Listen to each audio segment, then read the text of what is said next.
Good evening. This is Sarah Baumfeld, and tonight I'm going to be talking about religion in schools. How do court rulings about religion apply to our school?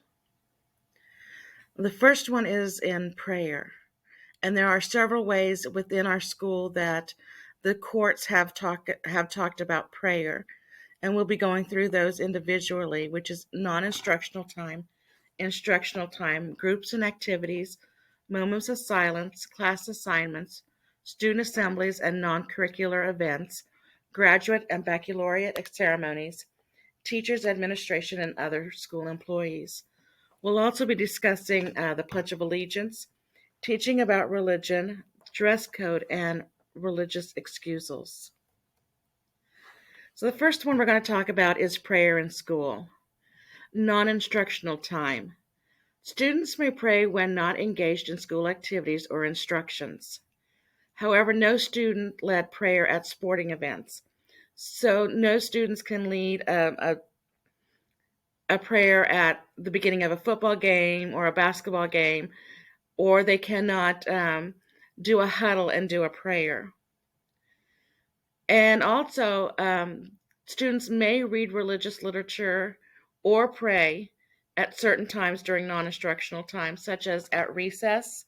They may sit and read the Bible or the Quran. Lunch hour, it's said that 26% of religious affiliated teens do pray at mealtime. And then other non instructional times, such as maybe a study hall or an after school activity, they could pray. And then there's instructional time. The school can have an off premise religion instruction, and also kids and students may be excused from class instruction. And we're going to spend a little bit more time talking about that later in the presentation. Also, under school and prayer, we have student assemblies and non curricular events. Student speakers must be chosen by neutrality. So you cannot disregard someone to speak at an event because of their religious affiliation. And also, speech content cannot be restricted because of religion unless attributable to the school. So, unless the school makes the student have their speech checked beforehand, the student can bring in their religious beliefs in that speech. We also have organized prayer groups and activities. Groups must be given the same access to school facilities. So if you allow one group within your school to have facilities within your school, such as using the cafeteria or a classroom for meetings, you must allow all groups to use that facility, including religious groups. And this is under the Equal Access Act of 1984. You must also allow all groups to have access to the school media, which includes newspapers, flyers, the school television station or radio station. And also, groups may be selective in who serves in the leadership positions. Also, under that Equal Access Act of 1984, religious groups can limit who serves in their leadership to only be people who have the same viewpoint as that group. Prayer in school can also include moments of silence, and during those moments of silence, students can choose to pray silently or not pray at all. And school officials and staff may neither encourage nor discourage students to partake in prayer or not partake in prayer. And we can also have class assignments. Religion may be expressed in various ways within the class assignments, such as homework. If they are doing homework, they can express their religion. Artwork, that's a big one where they can paint a picture of maybe the Star of David or a crucifix or a cross or a picture of the Quran, and also in other writing and oral assignments. So if they are doing a story, they can bring in their religious beliefs, or if they're doing an oral recitation, they can recite poetry from one of the religious books, or they can, like the Psalms, they could recite that, or passages from any type of religious scripture. Prayer in school is also in the graduate and baccalaureate ceremonies. Dealing with graduation, no organized prayer by the school officials.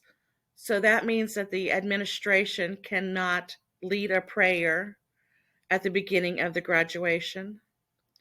A selected speaker can include religion in their speech as long as its expression is not attributable to the school.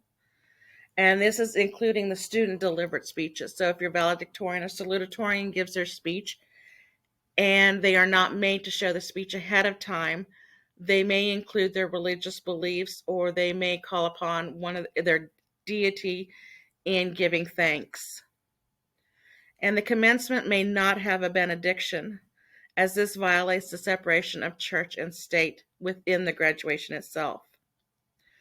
Dealing with baccalaureate ceremonies, schools cannot organize these religious ceremonies, but however, schools can make facilities available to private groups who may want to hold their own baccalaureate ceremony that is not in conjunction with the school.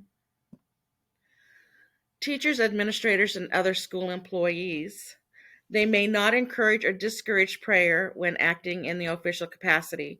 So as a teacher, you cannot say that we are going to say a prayer, but you cannot tell that student that they cannot say their prayer on their own. We cannot participate actively when acting in our official capacity.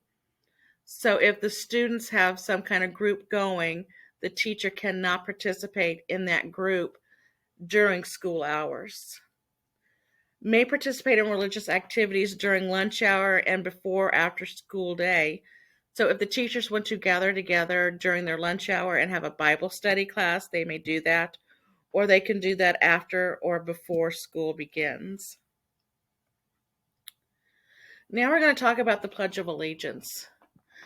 According to the Supreme Court, the current vision of the pledge with the words, "Under God," may be recited in schools. It does not constitute an establishment of religion when we do recite the Pledge of Allegiance. And also, the pledge is not required to be recited in the state of Kansas, and oversight is left to the state's Board of Education. So that means that in the future, they could change that and require it to be said, but at this point, it is not required. Religious literature may be distributed on the same terms as other literature that is unrelated to school curriculum or activities.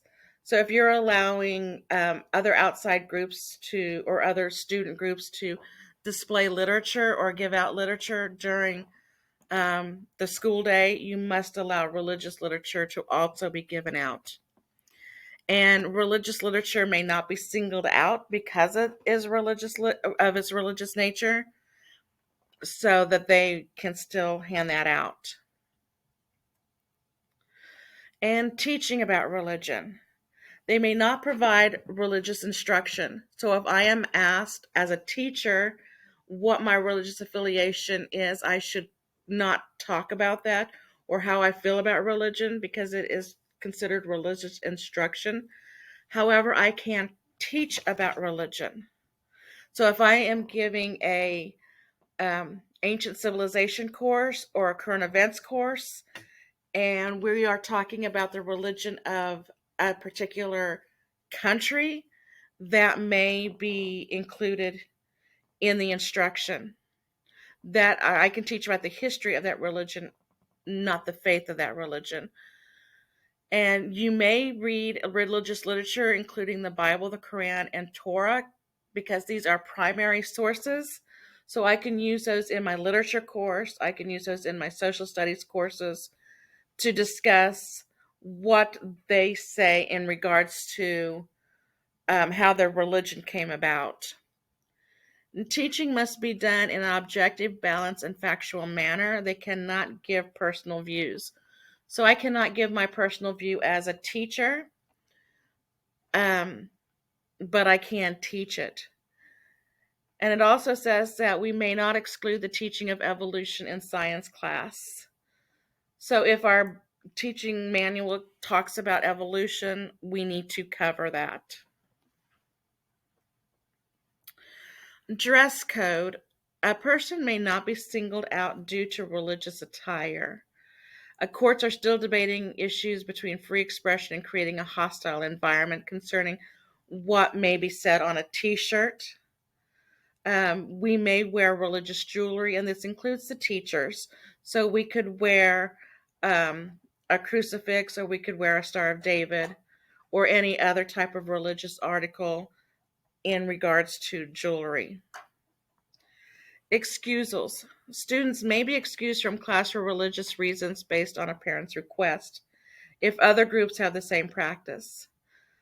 This is included in the Free Exercise Clause of the First Amendment, also in the 14th Amendment's Due Process Clause, and parents do not have to explain their objection. So if they want to pull a student out of a class because of what they are discussing, they can do that without explaining why they are doing it. So my correlation. This assignment demonstrated the correlation for the module by allowing me to role play the part of a building administrator, presenting a slideshow addressing the laws concerning religion in the public school. By reading the assigned articles, I was able to learn the ethical and legal ways religion may or may not be presented in a school. Communicating the laws and policies to stakeholders, especially staff, administrators, and school board officials, allows the school to regulate how religion is regulated at the school.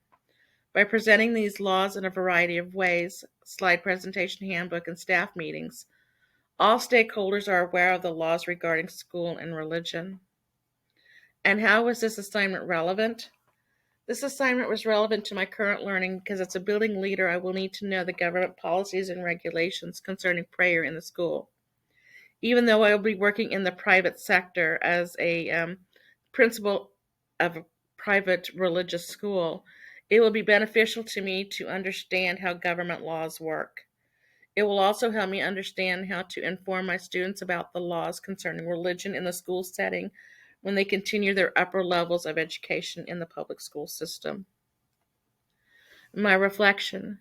Even though many of these laws do not apply to my situation of being principal in a Catholic school, it is beneficial to understand the laws regarding religion that public schools need to follow. I learned a lot about the whys of current federal laws pertaining to religion in the classroom. I believe it would be beneficial for my staff to review these laws even though we don't follow many of them. It is wise as a staff and school to understand current governmental policies and new legislative laws that come along.